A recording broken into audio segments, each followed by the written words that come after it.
Pues buenas tardes, bienvenidos y bienvenidas a la Biblioteca de Castilla-La Mancha. Hoy venimos a hablar de un libro con un título que a mí me resulta curioso. Ese título, bueno, lo conocen ustedes, se llama Tú a Salamanca y yo a Alejandría.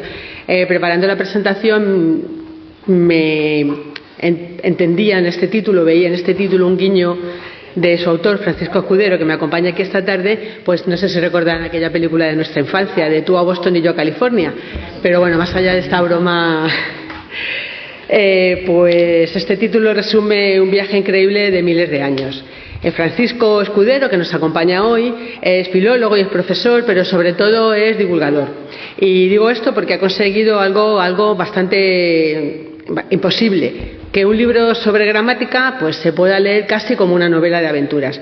Yo creo que muchos de los que estamos aquí, bueno, muchos no, porque me consta que algunos son profesores, con lo cual estarán encantados con el tema, pero otras personas más ajenas podemos llegar a pensar que la gramática es algo aburrido, algo de reglas y bueno, y algunos rememorar castigos que sufriera en el colegio o en otros ámbitos.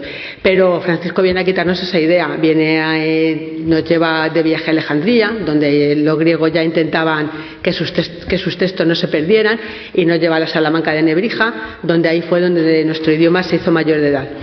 Nos explica que las reglas de la lengua no nacieron para molestarnos, sino para darnos poder, para unir pueblos y para que podamos entendernos. Creo que es una frase bastante importante que nos hace reflexionar sobre el mundo de la gramática. Y como dice la editorial Pie de Página, que es quien ha editado el libro, pues es una historia de la utilidad de las gramáticas, pero contada con una humanidad que engancha. Francisco nos va a enseñar que la gramática no es una jaula para las palabras, sino el mapa que usamos para no perdernos. Y yo poco más tengo que añadir. Les dejo también con Francisco, por supuesto, que me acompaña en la mesa. También agradecerle a Félix Chacón que le acompañe y que le apoye en contarnos cómo estas reglas de la gramática han moldeado lo que somos hoy. Y le cedo la palabra a Álvaro Martín, de la editorial Pie de Página, que es quien va a empezar la locución. Así que, Álvaro, tu turno. Gracias. Bueno, pues buenas tardes a todos. Dos cositas. Primero, no soy David Zuclés, aunque lo parezca. Y segundo, muchas gracias. Siempre es un placer venir a Toledo, sea por turismo o, como decía aquel, aunque sea hacer papeles. Siempre es un lujo. Y más en el único día en 3 meses que no llueve. Eso también ayuda a subir la cuesta. Ayuda mucho a subir la cuesta. Bueno, yo soy Álvaro Martín, soy el editor de Pie de Página. Pie de Página es una editorial madrileña con sede en Lavapiés, que tenemos varias colecciones, y una de ellas es Tinta Roja, que es a la que pertenece para mí este juguetillo que hemos creado con la ayuda de Francisco. Nos gusta difundir la lengua, nos gusta hablar de la didáctica, pero como dice uno de nuestros autores de Lengua Mutante, no hablamos academiqués, es decir, para las cosas más estructuradas está la RAE, y a la cual respetamos. Nosotros intentamos hacerlo más cercano. De hecho, muchos de nuestros lectores son, pues eso, amantes de la lengua, profesores, alumnos de secundaria, en fin, o gente que directamente no le salen salpullidos cuando oye la palabra gramática o lexicografía o tal, sino que sabe y entiende que son cosas necesarias y que, como todo en la vida, depende de cómo se aborde. Si lo abordamos como un dogma, es como cuando nos mandaba a leer el Quijote con 10 años, que es imposible.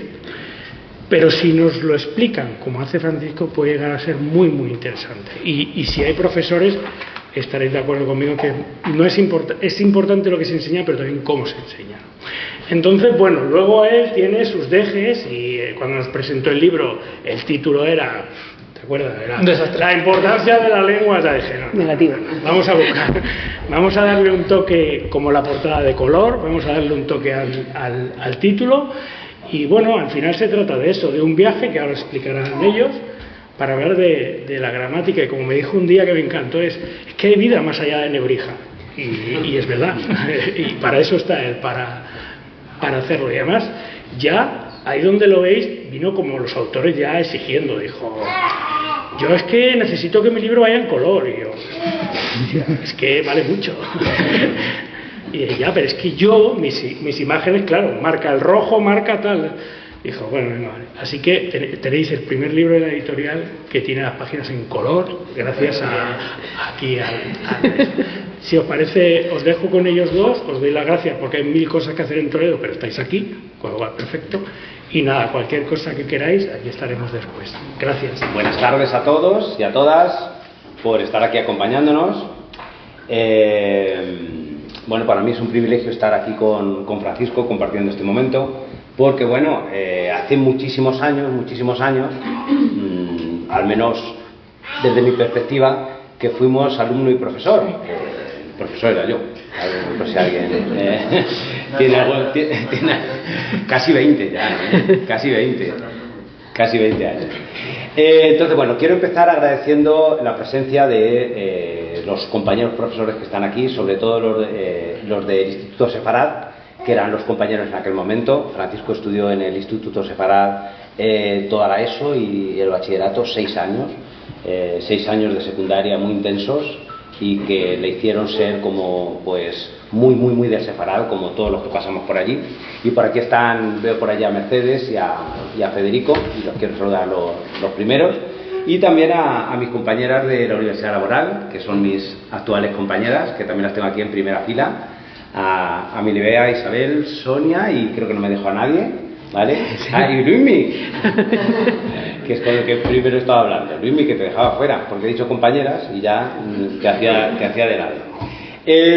Así que nada, muchas gracias por estar aquí acompañándonos y a todos los que no habéis tenido miedo de venir a una presentación de gramática, que vamos a intentar que esta presentación sea como aquel libro que teníamos en la ESO, que se llamaba La gramática no es dramática. Así que vamos a intentar que sea algo por el estilo, ¿no?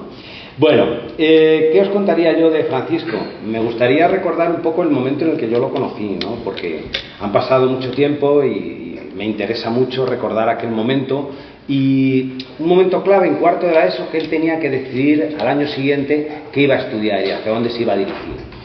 Tenía una clara vocación por las humanidades. Yo lo recuerdo que ya tenía mucho interés. Era muy discreto, pero muy atento. Pero no de los que levantan la mano en clase para preguntar, sino de los que se levantan al final de la clase y se acercan a tu mesa y te cuentan algo. Yo me acuerdo que era así, ¿no? Es decir, en clase era muy discreto, pero luego siempre venía a preguntarte una pregunta más, que yo muchas veces seguro que le dije, pues lo digo a todos, digo, ¿y esto no podría haber levantado la mano? Que seguro que le interesaba a mucha gente en la clase. Entonces, aquel año era un grupo, el grupo en el que estaba Francisco era un grupo muy interesante, alumnos y alumnas muy destacados y que le gustaban mucho las humanidades a muchos de ellos. Algunos estudiaron filología, otros estudiaron periodismo, a los que les seguí la pista otros estudiaron magisterio, creo recordar. Era una clase muy interesante. Y Francisco, yo dije, bueno, pues este no lo podemos llevar para nuestro terreno, ¿no? Que se venga para acá. Pero le gustaba la historia. Entonces, me acuerdo yo de hablar con él a final de curso. No, lo que me gusta es la historia, me gusta muchísimo la historia, y creo que voy a hacer bachillerato y luego historia. Y digo, bueno, está bien, me gusta también, ¿no? Ya cuando hablamos en segundo de bachillerato, que me invitaron ya no estaba yo en el Sefarad, pero me invitaron a la cena de graduación, y como les tenía mucho cariño, fui para allá, me dijo, no, ahora me gusta la literatura. Había cambiado hacia la literatura y me voy a estudiar filología. Y digo, hombre, por fin. Digo, al final entré en razón. Y se fue a la facultad, pero con un interés extremo por lo que tenía que ver con la literatura. Y sin embargo llegó a la facultad y empezaron a cambiar sus focos de interés y se fue desplazando hacia la lengua, ¿no? hacia la fonética incluso, sí, que es un poco la parte más antipática para muchos de los que estudian filología, ¿no? Entonces hacia la fonética, hacia la gramática, sin dejar de lado su amor por la literatura, ¿no? Obviamente, ¿no? Entonces, en ese viaje también, gracias sobre todo a él, que contactaba conmigo de vez en cuando, y a la vida que nos fue reuniendo algunas veces, pues yo fui sabiendo de sus andanzas y me fui enterando de que estaba estudiando gramática, fonética, que estaba muy integrado en la universidad, que fue cuando viniste también estaba yo trabajando en Yuncos y viniste también al instituto a recabar grabaciones para tus estudios fonéticos. Y bueno, quería contar esta historia para que viéramos cómo uno va avanzando y va siguiendo un punto, pero en un momento llega a otro y le desvía del camino, pero al final llega donde tiene que llegar. Porque claro, ha escrito un libro de historia, al final, ¿vale? Y un libro de lengua, y un libro de literatura, porque ha utilizado técnicas literarias para vendernos, como bien decían el editor y y la directora, para vendernos todo esto de la gramática. ¿Hace cuánto fue cuando me mandaste el libro? ¿A mediados de 2024 puede ser? Sí, yo creo que hacia finales de 2024, porque recuerdo que hacía muchísimo frío y me llamó para decirme, oye, el título lo tienes que cambiar. Deja dar la razón a Álvaro. Claro, me mandó el libro, también fui afortunado porque me llamó después de tantos años y me dijo, me interesa tu opinión sobre el bruto del libro, lo tengo en borrador y me gustaría saber si te atreverías a leerlo para darme tu opinión. Me dijo, es cortito, digo, vale, bien. Es un libro divulgativo, digo, vale, bien. Digo, bueno, pues me lo leo. Y un placer. Empecé a leerlo, vi que había buen material, vi que además era un libro sui generis dentro de los libros de profesores universitarios, porque era un libro que no utilizaba las palabras que utilizan ellos, epistemología, exégesis, hermenéutica, y digo, me parece un libro escrito por otra persona. Un libro cortito, que tampoco acostumbráis, siempre escribí libros gordos. Y pues nada, me puse a leerlo y vi que había muy buen material. Dije, hombre, aquí hay una historia, hay una aventura, hay algo que merece contarse. Y cuando me dijo el tema, me dijo, ¿tú crees que esto puede interesar al público? Y creo que una de las primeras cosas que le dije es, todo depende de que sepas contarlo. Si tú sabes contarlo, va a llegar a un público. Y puede ser que haya estudiantes de humanidades, estudiantes de filología, profesores de lengua y literatura que tengan mucho interés, y profesores no solo de lengua y literatura castellana, sino también de latín, de griego, de todas las lenguas que nos han influenciado, ¿no? Y nada, pues y llegó lo del título también, y hay dos cosas que ha dicho el editor que también le dije yo, que me digo, bueno, pues le di buenos consejos. Le dije, necesitas un título atractivo, ¿no? Que al final veo que lo conseguiste. Sí, bueno, no lo conseguí yo, lo consiguió la editorial, que son los que saben. Yo bueno, pero lo conseguiste hablando con ellos. Súper malo. A nadie le gustó mi título. A nadie. No. A nadie. Y le dije también, digo, todo está, en que encuentres un título atractivo y una edición también que llame. Y me encantó, Álvaro, la edición, porque cuando la vi dije, es que esto se lo dije yo, digo, que tenía que ser un libro bonito, un libro atractivo, que te llamara la atención. Digo, no sé, espero que os vaya bien, porque yo creo que el producto está muy bien hecho, ¿no? El contenido es muy bueno y el envoltorio es maravilloso. Así que estos consejos ya, valga la modestia también, o valga la inmodestia, pues también se los di yo, ¿no? Entonces, bueno, luego me escribiste hace unos meses como que el libro ya estaba en marcha, como que empezabas ya a recorrerlo, y nada, pues me hizo llegar un ejemplar. Disfruté muchísimo con el resultado final, con estas ilustraciones, con el color, ¿vale? Todo me pareció maravilloso. Y además consiguió también otro punto en el que yo le incidí, es que consiguiera unificar todo el estilo, porque al principio el borrador que me mandaste, el estilo, había unos pasajes que eran habías conseguido mejor el tono divulgativo y otros que eran más de profesora, más académicos, ¿no?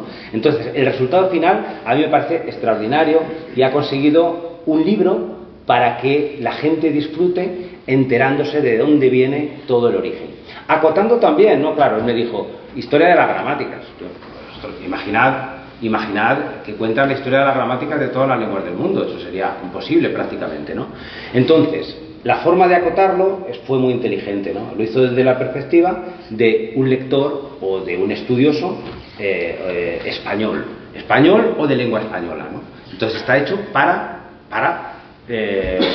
nosotros, no para un francés ni para un ruso, ¿no? ¿Y qué aparece en este libro? Pues van a aparecer todas las culturas y lenguas que nos han influenciado, desde los griegos, nuestra lengua madre, el latín, pero va a aparecer el árabe, va a aparecer el hebreo y van a aparecer todas las lenguas.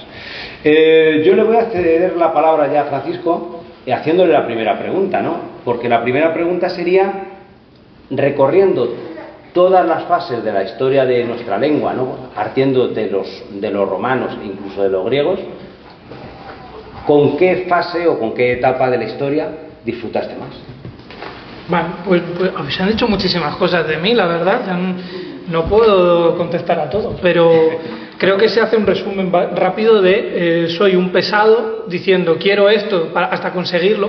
Hay una cosa que no ha contado Álvaro, pero también me obcequé en que tenía que entrar utilidad en el subtítulo y también me hicieron caso. O sea, básicamente soy un pesado porque ando llamando a todo el mundo pidiendo ayuda y no sé poner títulos. Esa es mi biografía. Pero disfruto mucho redactando lo que hay dentro. Concretamente lo que más me ha gustado va cambiando, la verdad es que ha ido cambiando a medida que iba redactando, pues y decía, ay, jolín, qué guay es esto, cómo mola esto. Yo creo que en total el capítulo que más me ha gustado es el de la gramática árabe, porque es muy distinta la historia que ha tenido, la utilidad que dieron los árabes a la gramática es completamente distinta. Y además hicieron una cosa que no se había hecho nunca, que es una cosa que a mí me fascinó. Ellos estaban un poco obsesionados, no obsesionados, pero interesados en buscar la pureza de la lengua árabe. Había unos motivos filológicos de entender la poesía preislámica, de entender el Corán, porque el Corán para ellos es la palabra literal de Dios. Si leéis el Corán, lo que está escrito no es como la Biblia, ni el Antiguo Testamento o el Nuevo, sino que parece que es Dios hablando, es la palabra de Dios literal. Entonces, entender eso es muy importante. Entonces, entender la gramática, entender el idioma y el significado en sí es muy importante para transmitir y entender el mensaje de Dios sin cambiarlo. Entonces eso tenía ese interés.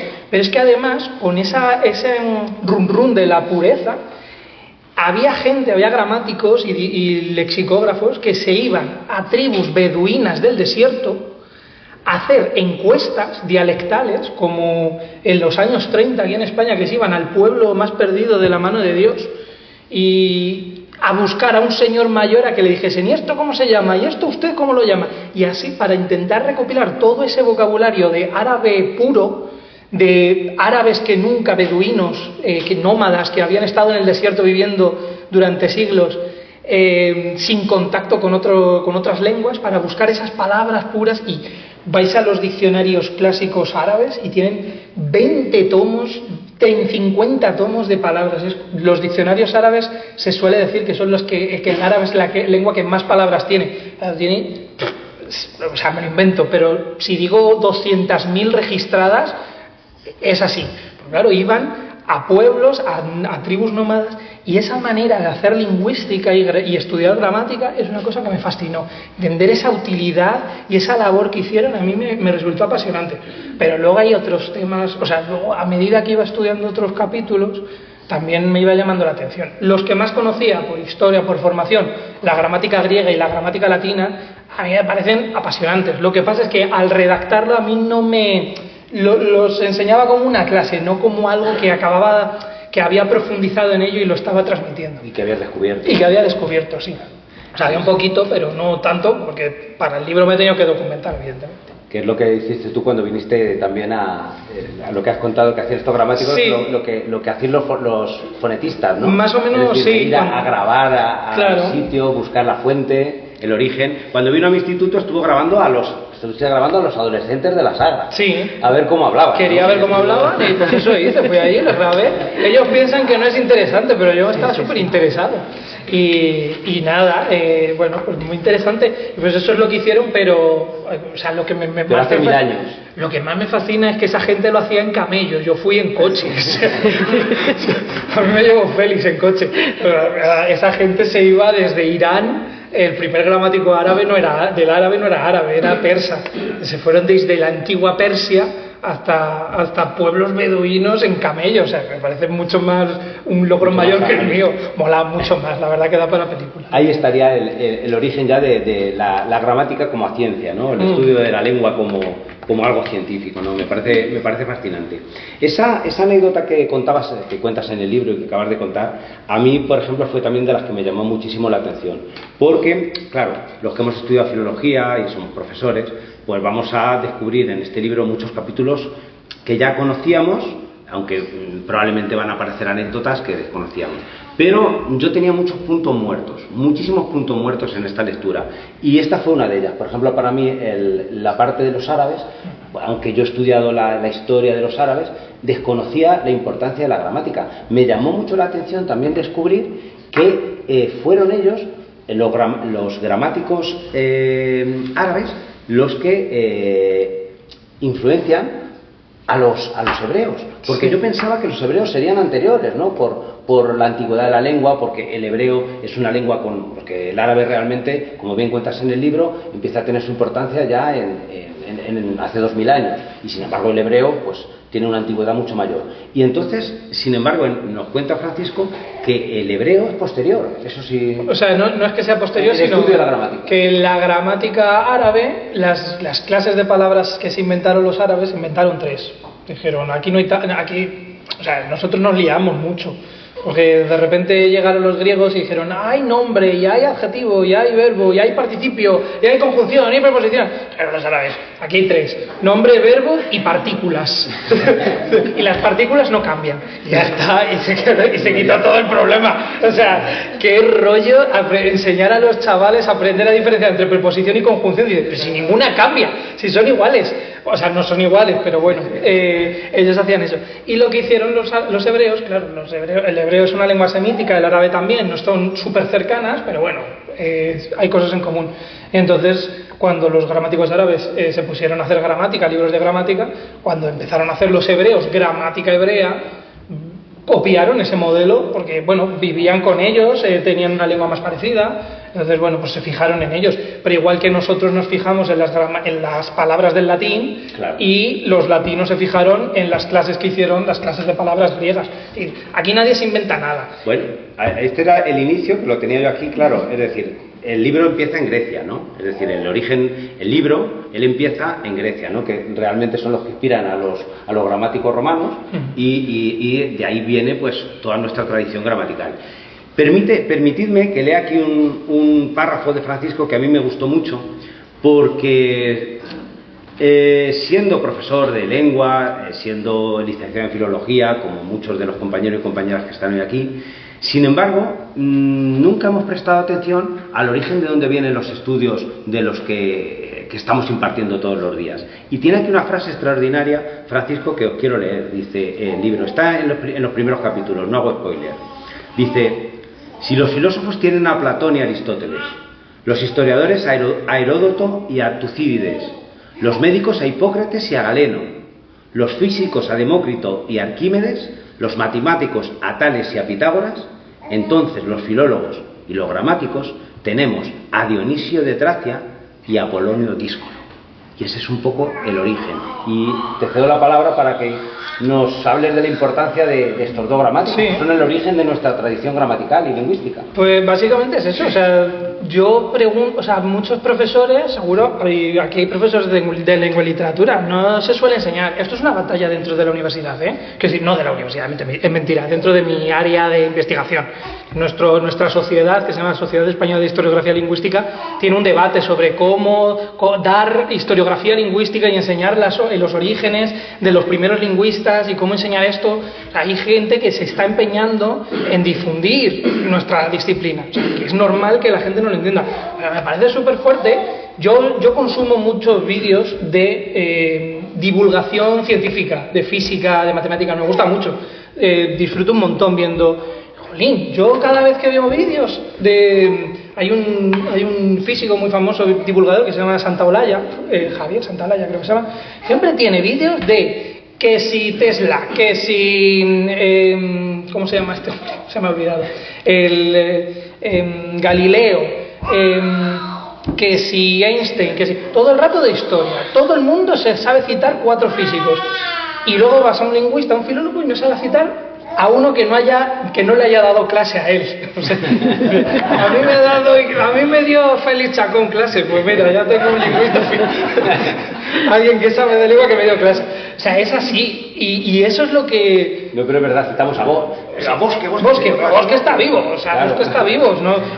Es que me dio Guillermo Rojo, pues bueno, pues sí, pero alguien antes del siglo XX no citamos a ninguno. Jolín, ¿cuáles son los padres de la gramática? El primero que dice, voy a hacer aquí una gramática, y es Dionisio de Tracia. Dionisio de Tracia probablemente no inventó nada, pero probablemente no era, o sea, simplemente hizo un libro para alumnos que estaban trabajando en la biblioteca de Alejandría. En la biblioteca de Alejandría llegaban un montón de libros y tenían que copiarlos.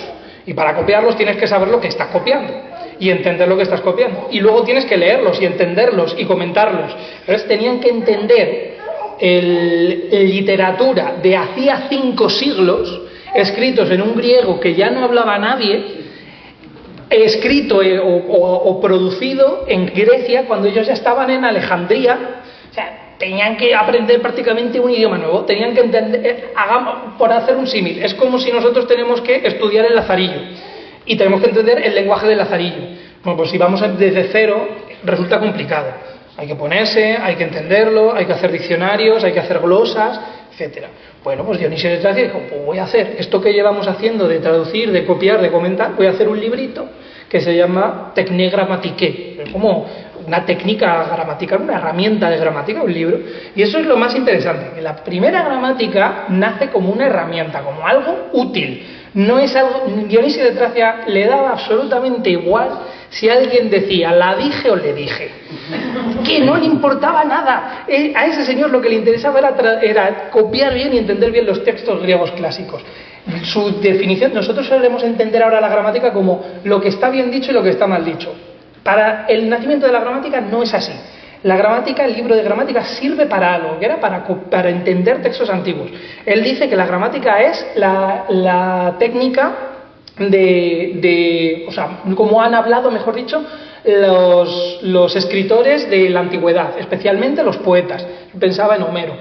Y o sea, nada que ver con hablar bien y hablar mal, no, nada que ver. Entonces este señor dijo, pues eso, pues hago una gramática para la gente que trabaja aquí, una herramienta. Luego llegó Apolonio Díscolo, y este sí que es más raro, inventó la sintaxis.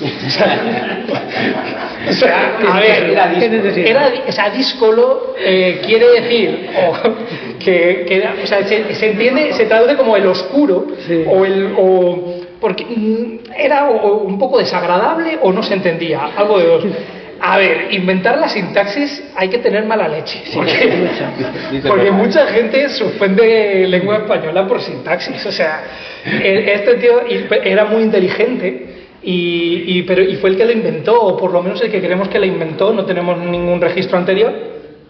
Pero también era alejandrino, el tío era pobre, parece ser que era muy pobre, no sabemos muy bien hasta cuándo, pero o sea, cuán pobre era, pero el señor este se dedicó a escribir una gramática en el que desarrolló la sintaxis. Nadie lo entendió, o sea, la gente no quería estudiarlo mucho.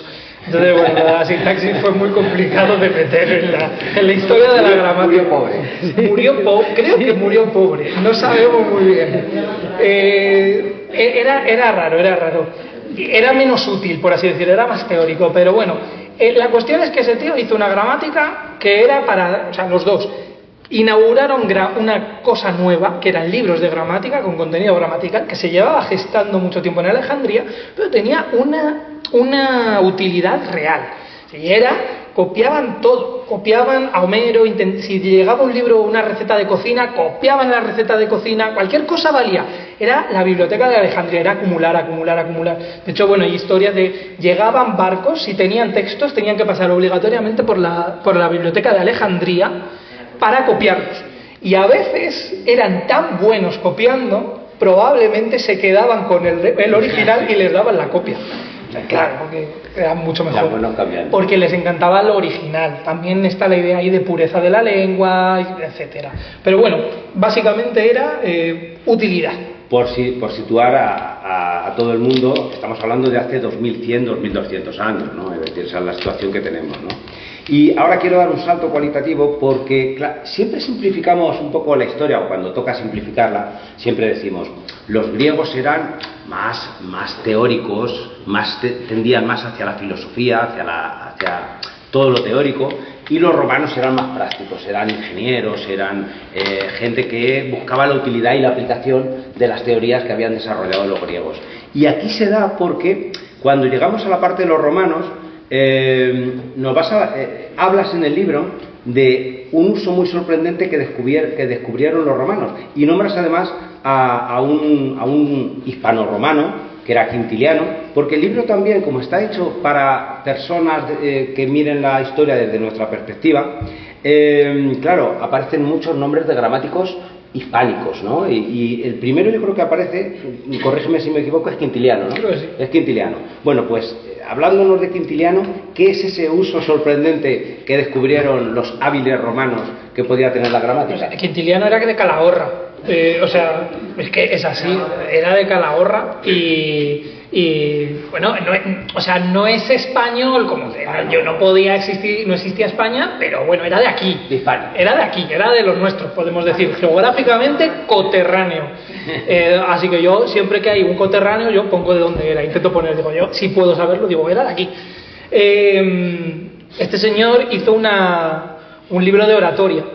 Y dijo, y entonces en ese libro de oratoria le encontró la utilidad a la gramática, y decía, hablaba cosas que tenían que ver con gramática. Entonces, no hizo una gramática como tal, pero utilizó los conocimientos de gramática para cuestiones de oratoria y retórica. Es decir, estaba utilizando de manera práctica los conocimientos de gramática que se sabía del latín para dar buenos discursos, para persuadir, para la política, para gobernar, para conseguir el poder, para tener éxito en donde sea. Es decir, el servicio de la gramática para, en general, el poder, porque estaba más obsesionado, digamos, tenía que ver con foros de poder, el Senado romano. Digamos que tú no podías ir al Senado romano hablando un latín de un norte de la Galia, sin haber estudiado latín, diciendo cosas muy feas. No podía dar ese discurso, no podía convencer a nadie. Y entonces en Roma se empieza a enseñar gramática latina porque es la lengua del Estado y es la lengua de la administración. Si quieres tener un puesto en la administración tienes que saber latín, si no, ¿cómo vamos a conectar todo el Imperio Romano, que es anchísimo?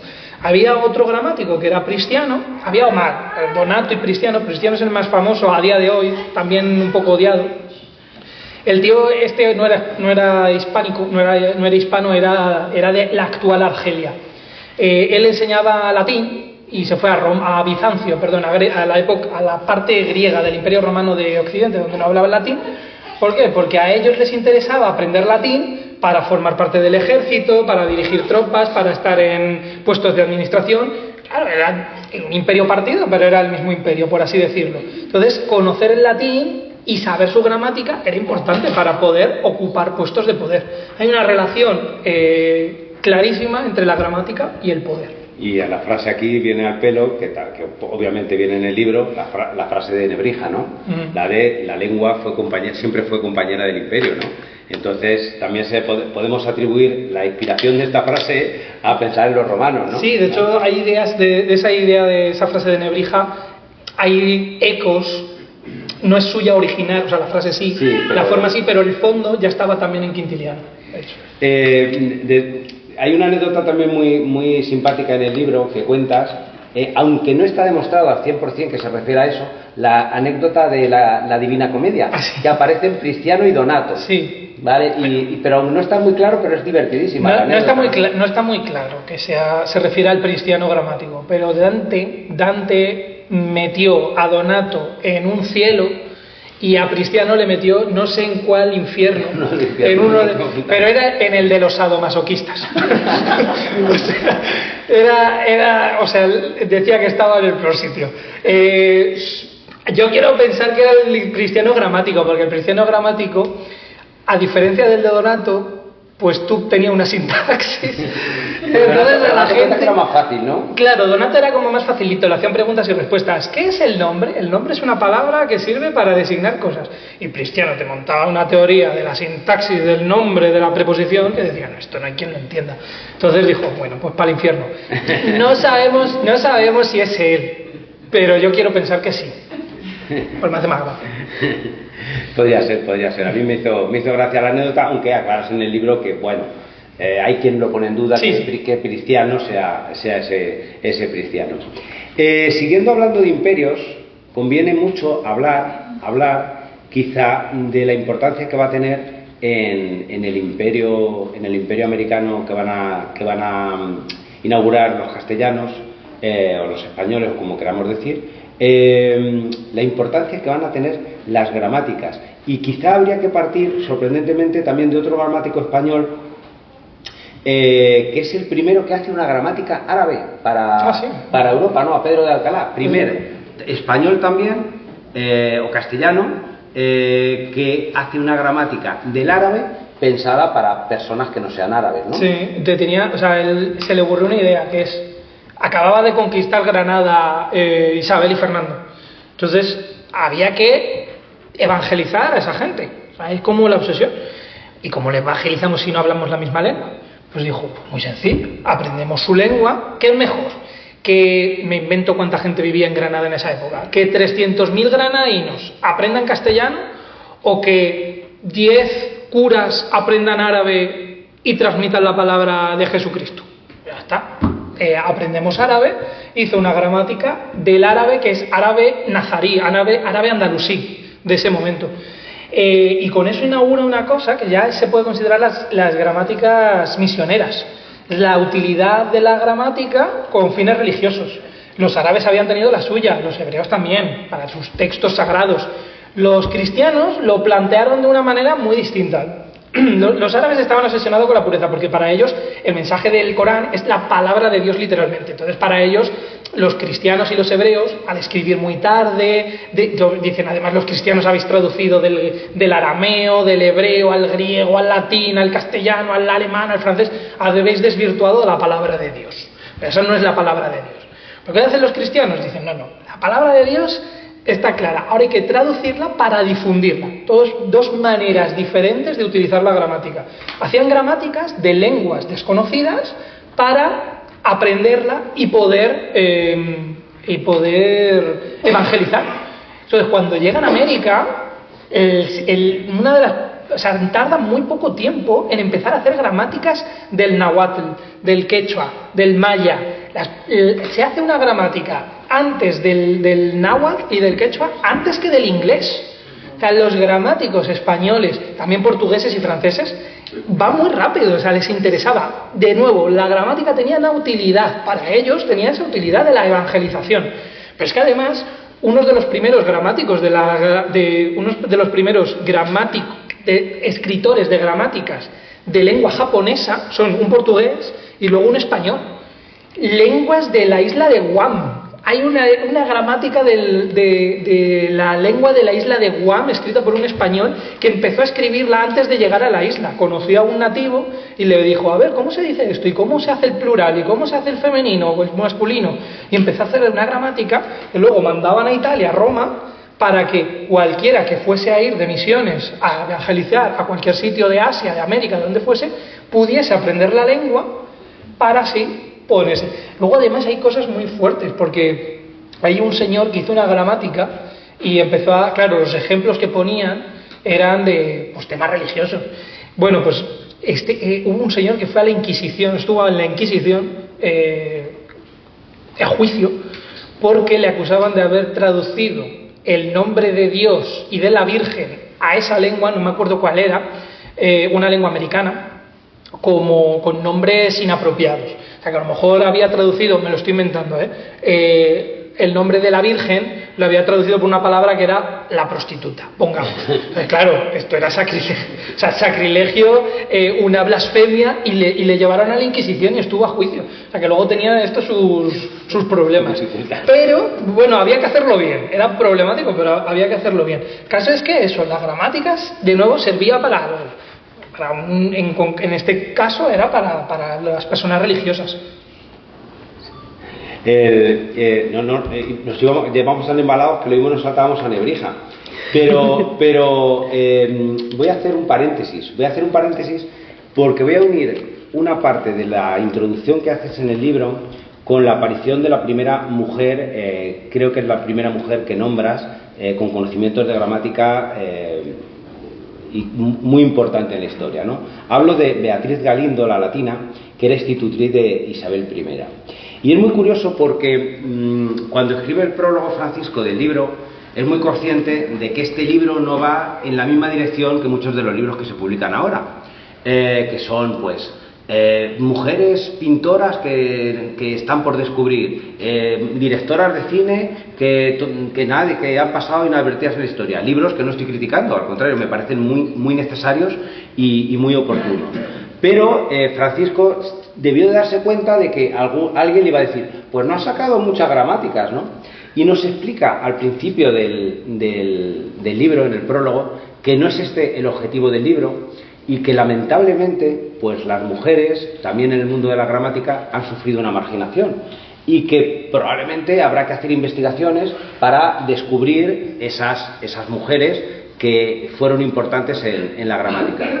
Pero yo luego observé algo que me pareció maravilloso, y es que en tu bibliografía incluyes muchísimas mujeres actuales, y a mí me hizo reflexionar en cómo ha cambiado todo esto, salvo los sillones de la RAE, que sigue estando llenos de hombres, y creo que no llega ni a un quinto ni a un cuarto del número de mujeres, ¿no? El número de sillones de la RAE, eso hay que ir mirándolo, aunque creo que será difícil cambiarlo porque son hasta que se mueren, ¿vale? Entonces, bueno, tardan en morirse mucho. Tardan mucho. El otro día estuvo hablando Álvaro Pombo, digo, pero se está súper mayor este señor. Entonces, quería decir por una parte que este libro abre puertas, porque como hemos dicho al principio es como una especie de viaje ameno y entretenido para encontrar, o sea, para unir puntos en la historia, pero que sí se presta a descubrir esas mujeres que probablemente estuvieron silenciadas. Y no sé si quieres decir algo al respecto o hablarnos también de esta mujer, de la institutriz de Isabel I, que era la llamaban de apodo la latina. O sea, imaginaos el conocimiento que debía de tener. Sí, le enseñó latín a Isabel I de Castilla. Fue la que le enseñó latín y supongo que más cosas, no lo sé. Pero sí, tiene ahí se sabe dónde vivió, en Salamanca, tiene ahí tiene un barrio y un distrito nombrado en Madrid. O sea, esa mujer hizo muchas cosas. ¿Y se conservan textos suyos? Pues ahí me pillas, supongo que sí, ahí me pillas. De gramática creo que no. O sea, creo que no, pero porque yo no soy de latín, entonces yo no sé si escribió algo de latín, puede ser que sí. No lo sé, la verdad, me pillas bastante ahí. Pero bueno, al margen de eso, es que son muy pocas, o sea, eran relegadas, y entonces la gramática era una cosa... Las cosas importantes las hacían los hombres, las mujeres quedaban en los márgenes. Una de las cosas que hizo una de las primeras mujeres fue una lengua artificial. Hildegarda de no sé dónde, bueno, no me acuerdo, es alemán, es una abadesa. La tengo por aquí. Se inventó la primera lengua artificial que tenemos conocida, es la suya. Hildegarda de Bingen o de Bingen. Sí, es que está en Wikipedia, podéis buscarla. El caso es que sí, era alemana, pero luego se puso de moda lo de hacer lenguas artificiales y ya entraron menos mujeres, como diciendo al principio, bueno, tú dedícate a esto, haz lo que quieras. Como que en los márgenes uno podía hacer lo que quisiese, pero de manera oficial, que luego eso se perpetuase, que la gente te citase, etcétera, y que fuera reconocido, nada, no hay nada. Entonces yo he sido incapaz. Esto es lo que quiero decir con este libro, que esto es una historia incompleta. Esta es la historia que se sabe. Es la historia que conocemos, que se ha transmitido, que ha excluido a mucha gente, hombres y mujeres, pero posiblemente más mujeres que hombres, porque muchos de los hombres suelen estar por ahí citados, criticados, a veces las mujeres simplemente pasaban. Entonces simplemente quiero decir que este libro cuenta una historia, que no es toda la historia, que hay mucha gente más.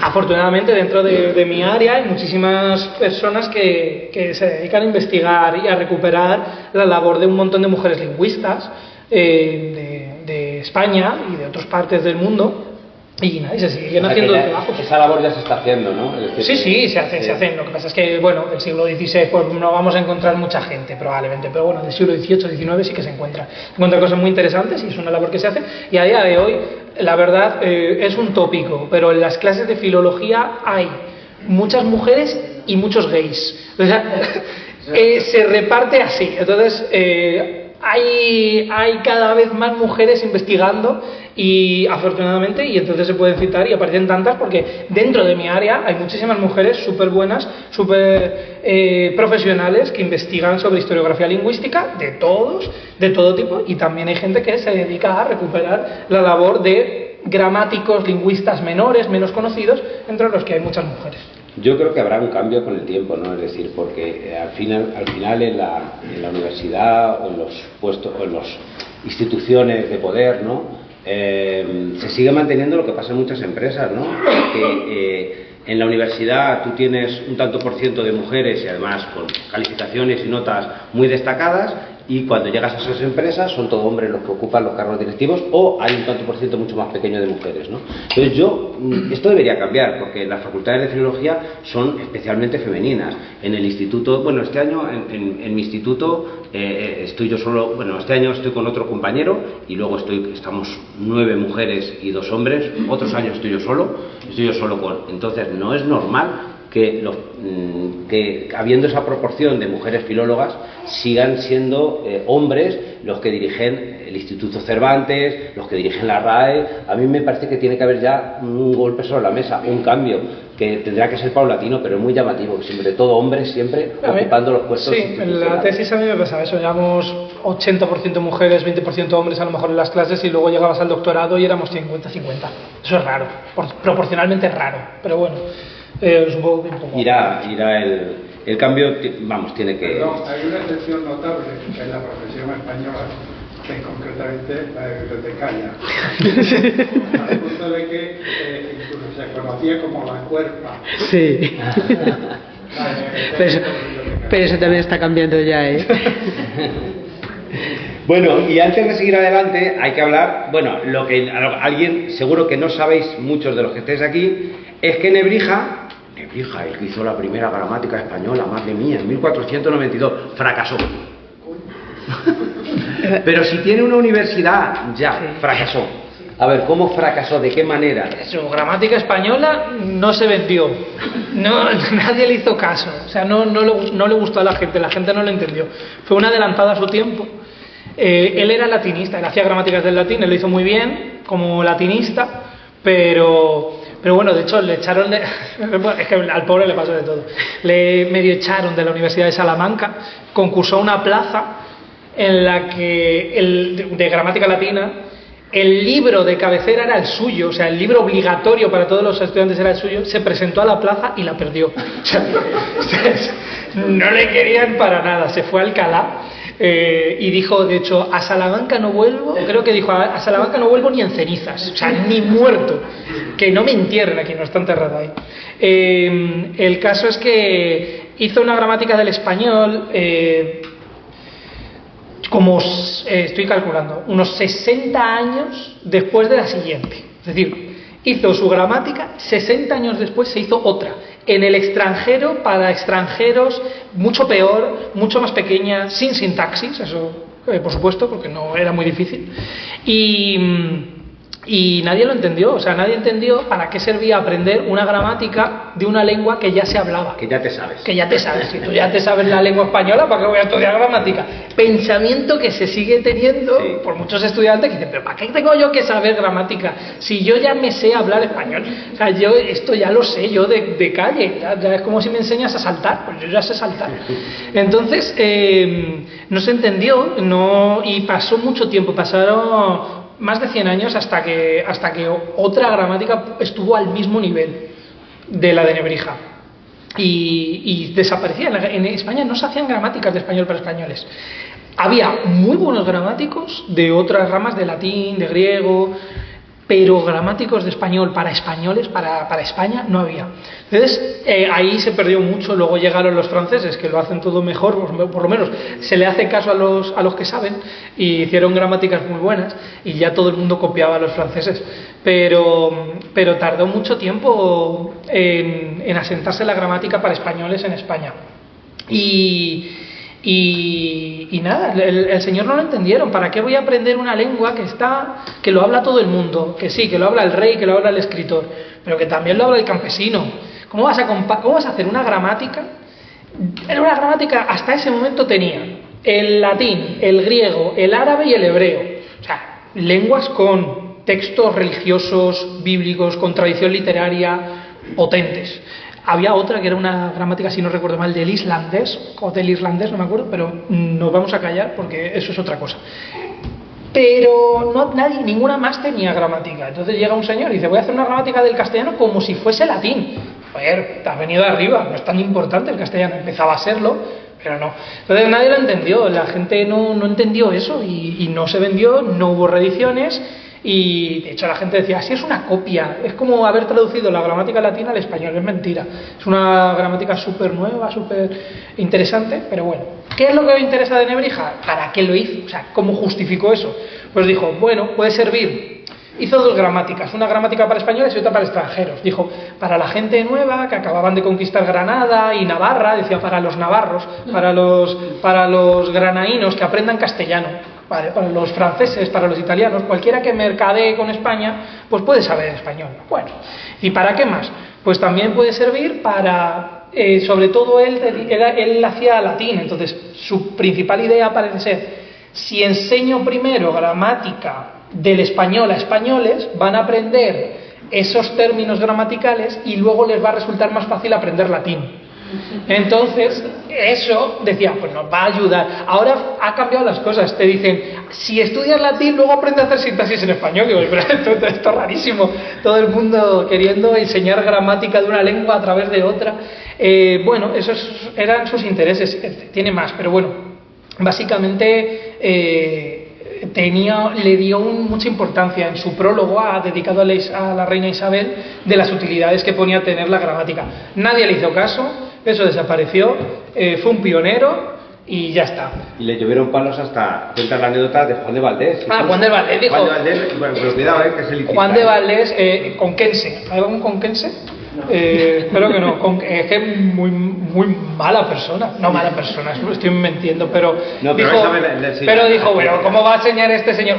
Sabrá mucho latín, pero ¿cómo va a saber castellano si es andaluz? Madre mía.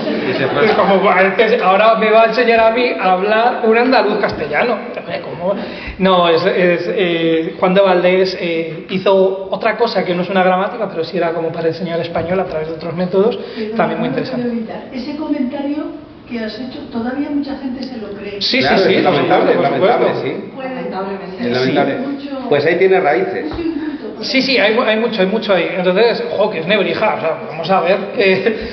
Claro, en su época su gramática no valía la pena. Pero ahora, a día de hoy, como para decirle a Nebrija que hizo algo malo, no estaba muy bien. Poco después se va a descubrir América y a lo mejor las gramáticas del castellano van a empezar a tener sentido. Porque al final, otra de las utilidades, por cierto, al final del libro recapitula todas las utilidades que le ha ido encontrando a lo largo de toda su investigación. Y otra de las utilidades es el prestigio que finalmente dan las gramáticas a las lenguas. Y igual que eso quizá le va a dar un peso al castellano el empezar a tener libros de gramática, igual que lo tenían el latín o el griego, ¿no? Pues ahí sí que van a descubrir un filón las otras lenguas de España, ¿no? Y eso también incide, le dedicas un capítulo. Sí, básicamente tener gramática mola. Parece que tu lengua vale más. O sea, si de repente alguien hace una gramática del sagreño, de repente los habitantes de la Sagra van a decir, pues tenemos gramática. O sea, como que, ojo, que cómo mola esto, cuidado con mi manera de hablar. Da como prestigio, y es verdad que da prestigio. El vasco no tenía gramática, es decir, nadie había redactado una gramática. Había habido muchísima gente que decía, el vasco es que no es una lengua, porque no puede tener gramática, no tiene gramática el vasco porque son como ruidos, pero como van a ser ruidos una lengua. Entonces desprestigiaban a los hablantes del vasco de esa manera. Entonces el primer gramático del vasco, que se llama Larramendi, escribió su primera gramática, o sea, escribió por fin una gramática del vasco. Y le llamó El imposible vencido, arte de la lengua vascongada. El imposible vencido, como diciendo, ¿cómo que no? O sea, que es imposible, lo hago yo. Y en su prólogo, muy vasco, y en su prólogo decía, es que hay gente que dice que la lengua vasca no puede tener gramática, o sea, no se puede hacer una gramática, dice, porque o son necios, o sea, o son tontos, o son vagos. O sea, y lo dice más o menos tal cual, no son esas palabras, no sé si las tienes ahí. No, pero no, vale. otras palabras, pero cuando termines... Pero vamos, eso. Entonces, bueno, pues pasa lo mismo con el gallego, con el catalán, con otras lenguas que no se consideran lenguas oficiales, no son lenguas oficiales. Yo he leído últimamente, por ejemplo, el aragonés tiene mucho interés ahora en redactar libros de lengua aragonesa. Claro, el aragonés empieza a desaparecer en el siglo XV. Y el asturiano que llega hasta, o sea, su influencia llega hasta Huelva. Bueno, hay muchas lenguas de las que se puede hablar, esas son las más conocidas. También el aranés, por ejemplo, que no es catalán, es ahí, o una lengua occitana, una variante de lengua occitana. Bueno, tener gramática te da como ese prestigio, y no tenerla es como que tu lengua vale menos. Que no es así, o sea, las lenguas están bien con o sin gramática. Hay lenguas que no tienen escritura, lenguas que tienen escritura, siguen siendo lenguas exactamente iguales, ni mejores ni peores. Pero hay veces que se hace una gramática, el estudio de algo parece que hace que eso sea más importante. Eso es una utilidad de la gramática. Muchas gramáticas se hicieron para revitalizar lenguas. Otra utilidad de las gramáticas es precisamente revitalizar lenguas que están a punto de desaparecer. Aquí había estado diciendo, y lo iba a leer yo, pero mejor lo lees tú, que lo has escrito, porque me gustó cómo hablas de la importancia de la lengua, porque es una parte de nuestra identidad y de nuestra cultura. De ahí que la gente que no entiende a los catalanes, a los gallegos, a los asturianos que defienden su lengua, pues son gente que no entienden hasta qué punto es íntimo. Esto se entiende muy bien cuando uno viaja al extranjero y lleva un tiempo sin hablar con alguien de su misma lengua y de repente lo encuentra y se le da un vuelco al corazón, no escucha una canción en su idioma, ¿no? Y creo que aquí lo resume muy bien, creo que a partir de este punto, y es muy bonita esa parte. Vale, aquí, antes digo que las cosas no se identifican. Por ejemplo, que si de repente, imaginaos que se incendia el Alcázar, como el Notre Dame de París, de repente pasa algo en Toledo, o sea, nos fastidia. Que de repente tiran el teatro de Mérida y ponen un Carrefour.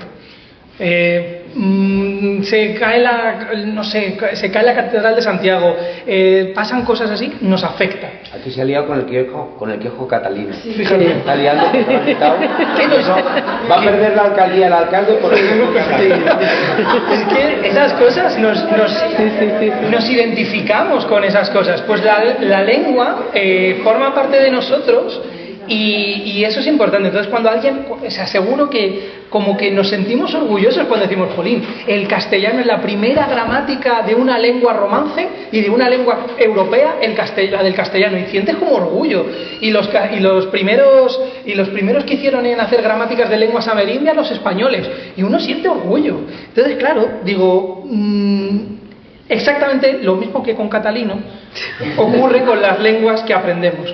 Nos recuerdan a nuestra familia, a nuestros amigos, con ellas amamos, nos enfadamos, nos sorprendemos, nos entusiasmamos, al igual que nos sentimos orgullosos o satisfechos cuando alguien nos dice qué bonita es tu ciudad o qué bien se come allí.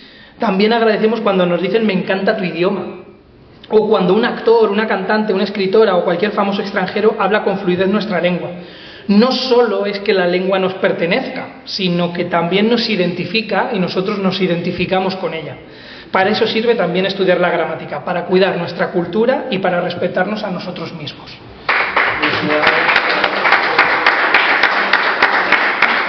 Mirad la que ha liado Bad Bunny ahora con la defensa del español, bueno. Pero ha creado pues un vínculo tremendo entre todos los hispanohablantes, 600 millones ya en el mundo, ¿no? Vamos a ir terminando y vamos a terminar con la parte más divertida del libro. Luego lo leéis en profundidad, pero vamos a citar dos de las partes más simpáticas. Porque el libro, como es un libro divulgativo que pretende, como decían los latinos, tanto enseñar como entretener, pues tiene un par de capítulos muy divertidos. No sé si es tanto el mismo capítulo, son dos. Voy a hablar primero de las gramáticas pardas y luego vamos a hablar de las lenguas inventadas. Pero vamos con las gramáticas pardas, que todo el mundo sabe que la gramática parda es un poco la astucia en la vida para ser un sinvergüenza y seguirte con la tuya. Pero hubo libros en el siglo XIX que se llamaban gramáticas pardas y parodiaban los libros de gramática. Y has hecho ahí una investigación muy divertida. Sí, o sea, de repente en el siglo XIX está la expresión gramática parda, que es tener gramática parda, creo que saber gramática parda es básicamente ser pícaro, tener calle. Diríamos hoy tener calle, lo mismo que tener calle. Entonces, tener calle, saber moverte por la vida sin estudios, pero conseguir lo que quieres y de una manera un poco picaresca. Bien, pues alguien dijo, voy a juntar esto y aprovecho que se llama gramática y hago una gramática para aprender a ser pícaro o hacer humor o comedia. Entonces, de repente hay gente en el siglo XIX que ya se estaba enseñando gramáticas en las escuelas. Entonces, básicamente desde los 6 años hasta los 15, 14, no sé muy bien las edades, todo el mundo pasaba por un cuadernillo de gramática que te decía en forma de pregunta y respuesta, ¿qué es el verbo? El verbo es una palabra que expresa acción, como comer y vivir y no sé cuántos. Entonces, todo el mundo se aprendió ese triqui-triqui de las clases, que supongo que les hacían repetir. Entonces, no, he encontrado 3 gramáticos, no, 3 gramáticos, no, son 3 cómicos, o no sé, gente, humoristas, que deciden hacer una gramática, o sea, hacer cada uno una gramática. Y hay 3, hay una que a mí me hace mucha gracia porque, o sea, no trata mucho de gramática, hay algunas cuestiones terminológicas que dice, no sé, pues la sintaxis... ¿El de vivir sin trabajar? No, ese no, ese es el mejor. Vivir sin trabajar. Este me hacía gracia porque empezaba como diciendo mis pispiretos lectores y mis pispirrecésimas lectoras. Me hacía gracia simplemente que se ponía a hacer esas cosas.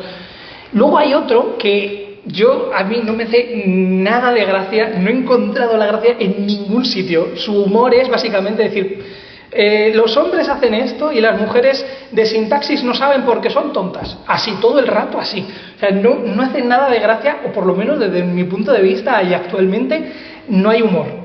Todo es reírse de las mujeres porque no saben leer ni escribir, ni saben hablar y tal. Hay otro que me parece una maravilla. Ese es el mejor. Que es el mejor.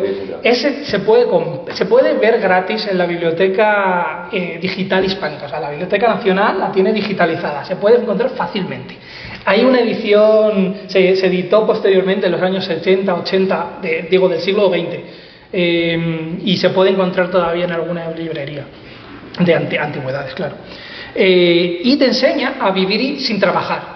Entonces tiene 3 partes, dice, y entonces te va explicando cómo es la morfología de la vida en la ciudad, de la sintaxis aquí, el régimen. Claro, el régimen a lo mejor es cómo comer sin pagar un duro.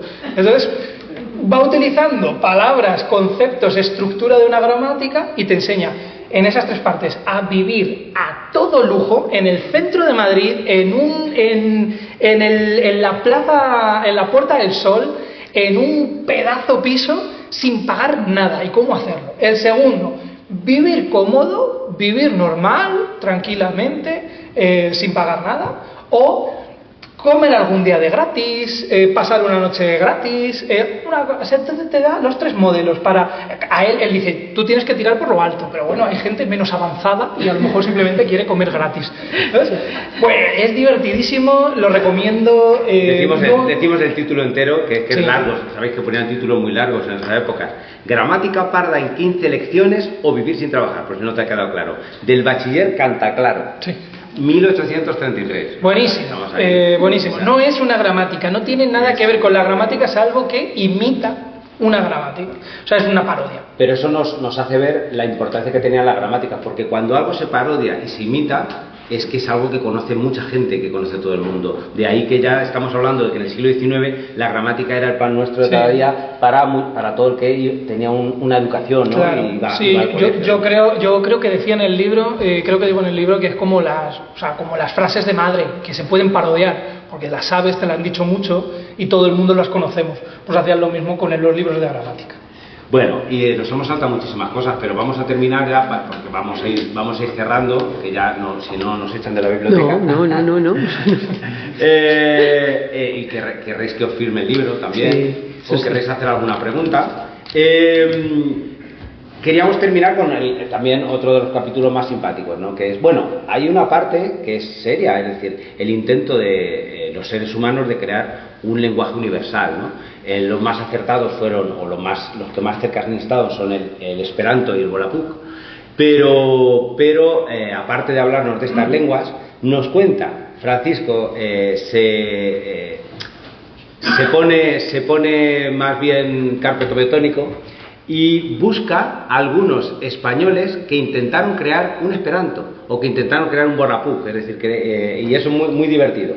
Así que si quieres nos hablas de alguno de esos, sí. Y terminamos hablando ya de las lenguas inventadas para la ficción, es decir, del Dothraki de Juego de Tronos, yo soy muy claro, y a mí me gusta mucho de Big Bang Theory, pues el Klingon, muchas veces digo, yo voy a aprender Klingon como estos, ¿no? Porque de Star Trek o de la lengua élfica de Tolkien, lenguas que están desarrolladas, inventadas, e incluso en el caso del Klingon hay gente que se reúne a hablarlo, ¿vale? Lo aprenden y se relacionan en pequeños grupitos para compartir sus vivencias en Klingon. Así que esto yo creo que es un buen día. Lo de las lenguas artificiales viene de largo, se inventaron más o menos. Hay un libro de Umberto Eco sobre esto, que te lo recomiendo, y se puede encontrar fácilmente.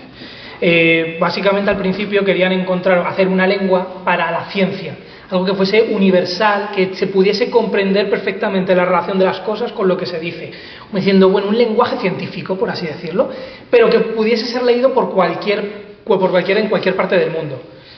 Spoiler, no funcionó nada. Lo pongo algunos ejemplos, pero no funcionó nada. Ya en el siglo XIX empieza a cambiar la idea. Hay que tener en cuenta que ya el latín ya no se utiliza como idioma internacional, empieza a ser el francés, el inglés. Claro, hay naciones que dicen, oye, yo tengo que dedicar mis esfuerzos en estudiar tu idioma para luego estudiar otras cosas. Tú vas a estar avanzado en ciencia mientras yo estoy estudiando tu idioma. Yo no voy a poder tener acceso a un montón de conocimiento si todo está escrito en tu idioma. Eso es lo que pasa con el inglés, todo está escrito en inglés, tengo que formarme en inglés, luego tengo que formarme en física, ingeniería, no sé cuántos, además, y tú solamente en tu ingeniería para poder leerlo todo. Entonces tú tienes un privilegio. Entonces hay gente que empieza a decir, esto no es justo, hay unas naciones encima de otras y unas lenguas más poderosas que otras, esto causa desigualdad. Entonces empiezan a inventar lenguas que pueda aprender todo el mundo. Es cuando se hace, por ejemplo, el Esperanto. Dentro de esto hay algunos españoles que hacen lo mismo. No es una investigación mía. Hay un libro de una lingüista que recomiendo mucho, se llama María Luisa Calero Vaquera. Esta mujer tiene un libro que es sobre lenguas artificiales, proyección universal. Está en la bibliografía, si lo queréis buscar. Está, creo que en abierto, creo que ya lo tienen abierto, si no recuerdo mal. Entonces se puede consultar y se puede ver todo. Yo hago simplemente una síntesis de todo eso porque ella lo estudia mucho mejor que yo. El caso es que hay gente que, por ejemplo, me hizo gracia un señor, un español, que dijo, hay que hacer una lengua universal, pero la mejor para la mejor lengua universal es el español. Claro, bueno, por supuesto. Entonces dice, hacemos dos lenguas, una es el español normal, el que estamos hablando ahora, y otro es el español simplificado. Un español simplificado que tenga gramática súper simplificada, sin excepciones, nada. Todos los verbos regulares. Y además se fijó en el inglés. Dijo, ¿por qué tengo que hacer conjugaciones? Pues en vez de yo amo, tú amas, él ama, yo amar, tú amar, él amar. Y para el pasado, yo haber amar, tú haber amar. Y luego ya está, pues súper sencillito, español simplificado.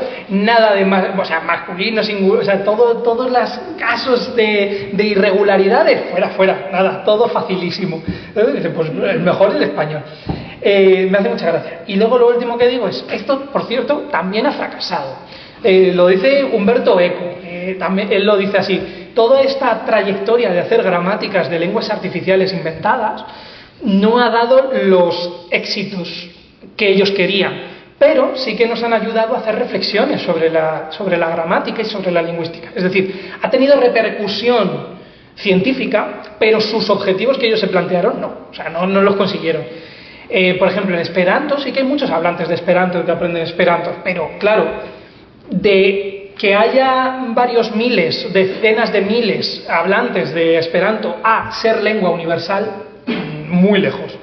¿Cuál digo que ha sido las que más han triunfado? Las lenguas inventadas de la ficción. O sea, de repente un señor dice, estamos aquí haciendo el Dothraki del señor de Juego de Tronos. Y uno se pone a hacer esa lengua, encarga a un lingüista que haga esa lengua, y ¿cuál es su objetivo? Pues como hacer verosímil la historia, la fantasía. ¿Cuál es la ficción, la utilidad del Klingon? Hacer que parezca que son extraterrestres. ¿Cuál es la función del élfico? Pues lo mismo, hacer como que parezca que son especies distintas dentro del Señor de los Anillos, dar verosimilitud a la historia. Luego, después de eso, hay gente muy friki que se pone a hacer gramáticas de esas lenguas. Hay una sociedad, una asociación en Estados Unidos sobre la creación de lenguas artificiales. Hay gente que gana dinero haciendo lenguas artificiales, les contratan, si se venden como el Dothraki, supongo que son millonarios, porque claro, supongo que tendrán esos derechos, o no sé, depende del contrato que tengan, pues ganarán un dinero haciendo eso. Pero la gente que lo compra, es decir, ¿para qué te compras una gramática del Dothraki? Pues, y uno dice, ¿para qué sirve la gramática en este punto? Y digo yo, pues en realidad para pasarlo bien con amigos que le gustan tus mismas cosas. O sea, a mí me gusta aprender lengua, me gusta el Señor de los Anillos, me gustaría aprender élfico, y he encontrado a otro más friki que yo, que sabe más élfico que yo, pues voy a hablar con él en élfico. Y ha hecho una gramática, pues le compro su gramática. Claro, y entonces, ¿para qué sirve? ¿Para qué sirve aprender lenguas artificiales de la ficción? Pues yo digo que la gramática para pasarlo bien. Y está bien pasarlo bien. O sea, hay gente que utiliza la gramática para eso, es una utilidad más. No es la que yo he buscado, pero es la que yo he encontrado. Y me parece que está bien. O sea, que la gente quiere ser feliz. Y si es feliz con la gramática, no todos. O sea, yo no voy a aprender Klingon ni de coña. No voy a hacerlo. Paso. Pero hay gente que es feliz estudiando gramática de Klingon. Pues adelante, adelante. Llegamos al cierre y no hemos hablado de la RAE. Pues, claro, es que hablábamos de la RAE al final, decíamos Pérez Reverte, luego decíamos David Duclé y la liábamos. Y entonces hemos dicho, mejor no, pero vamos, se habla mucho de la RAE, claro, de su importancia. Aunque la gramática de la RAE fue muy posterior a la creación de la RAE. Yo creo que mejor que abundar en las maravillas y las miserias que de todo hay en la historia de la RAE, abrimos el micrófono por si alguien quiere comentar algo, o si no pasamos a la firma de libros, como queráis. Si nadie tiene ninguna pregunta, yo os voy a cerrar con algo que se me ha olvidado al principio, y sobre todo es un mensaje para mis compañeras y compañeros de profesión, los profesores de secundaria que están compartiendo este espacio hoy conmigo. Francisco dedica su libro a todos sus profes de secundaria, de lengua y de latín. Bien, al principio está por ahí Mercedes, a Ana Emilio, a Félix, a Mercedes y Lucía. Y esto significa que lo que hacemos vale mucho y que las semillas que plantamos son muy necesarias, porque luego tenemos estos brotes maravillosos y podemos estar orgullosos del trabajo que hemos realizado. Así que gracias, Francisco, por todo, por este libro y por esta charla tan amena. Muchas gracias a vosotros.